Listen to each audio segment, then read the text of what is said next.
Hammaga assalomu alaykum, hurmatli obunachilar. Bugun sizlarga juda ham qiziq bo'lgan mavzular haqida aynan Baxtiyor Najmiddinovdan javob olamiz.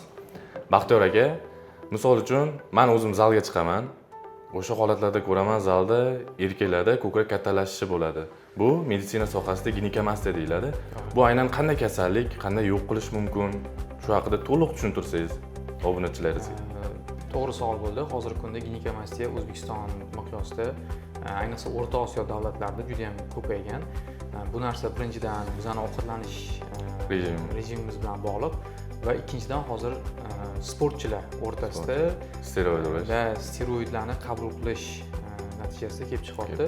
Ovqatlanishga keladigan bo'lsak, ovqatlanish ya'ni bu semizlik natijasida kelib chiqadi. Ikki xil turi bor ginekamasiyani. Birinchisi bu soxta ginekamastiya, ya'ni odam semirgan payti ko'krak bezlari atrofida yog' to'planadi va bu narsa ginekamastiya deyiladi. Ya'ni bu soxta ginekamastiya, chunki unda ko'krak bezlari kattalashmasdan yog' to'planadi. Ikkinchi turi bu chin ginekamastiya. Bunda gormonal o'zgarishlar natijasida kelib chiqadigan ginekamastiya hisoblanadi. Bunda o'sha aytganimizdek steroidlarni qabul qilganligi birinchi sabab bo'lishi mumkin. Bunda ko'krak bezlarini o'zi kattalashgani uchun chin ginekamastiya bo'ladi va bu davolash rejimi qaysi turdagi ginekamastiya bilan og'riganligiga qarab turib belgilanadi. Demak, har xil ginekamastiya bo'lishi mumkin. O'shanga qarab chora ko'riladi, to'g'rimi? To'g'ri. Masalan, o'sha zaldagi masalan bodybuilder bilan shug'ullanadigan akalar bor. Ularni asosan beradigan savol ikki xil, Baxtiyor aka. Operatsiya qildirsam iz qoladimi, yo'qmi? Juda ham to'g'ri narsa hozir, chunki bodybuilderlar o'rtasida bu narsa juda ham keng tarqalgan. Ularda har bitta tochka, har bitta bo'rtiqlik, har bitta botib qolgan qismlar o'sha musobaqa vaqtida ochko yig'ishga ta'sir qiladi.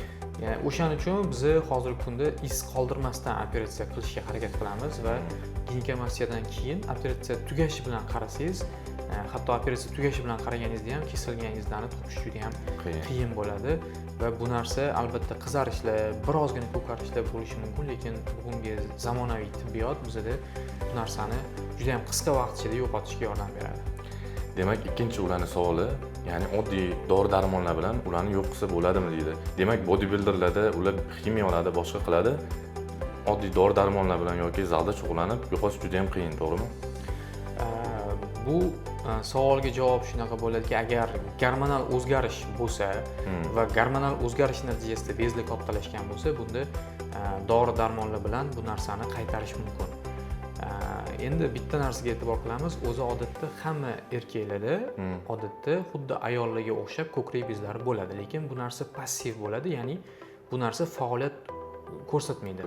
Hech qanaqa roli yo'q organizmda, lekin 17-18 yoshgacha bu bez kattalashib, orqaga qaytishi kerak va kichiklashib qolishi kerak. Ba'zi o'smirlarda bu narsa qaytmaydi va bu holatda o'sha endokrinolog bilan maslahat qilib, lecheniyani boshlash kerak bo'ladi. Kattalarda ham agar gormonal o'zgarishlar natijasida kelib chiqqan bo'lsa, birinchi o'rinda gormonlarni joyiga keltirish kerak va keyingidan operatsiya qilish tavsiya qilinadi.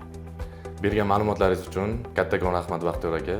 Albatta bu videomiz hammaga foydali bo'ladi deb o'ylaymiz. Rahmat. Hammaga rahmat. O'ylaymanki, video hammaga foydali bo'ladi. Agar savolinglar bo'lsa, ginekamastiya bo'yicha albatta bizga murojaat qilishinglar mumkin. Keyingi sonlarda qanaqa savollar qiziqtirsa, yozib qoldirsanglar, shu sizlarga qiziq bo'lgan temada video ishlashga harakat qilamiz. Sog' bo'linglar.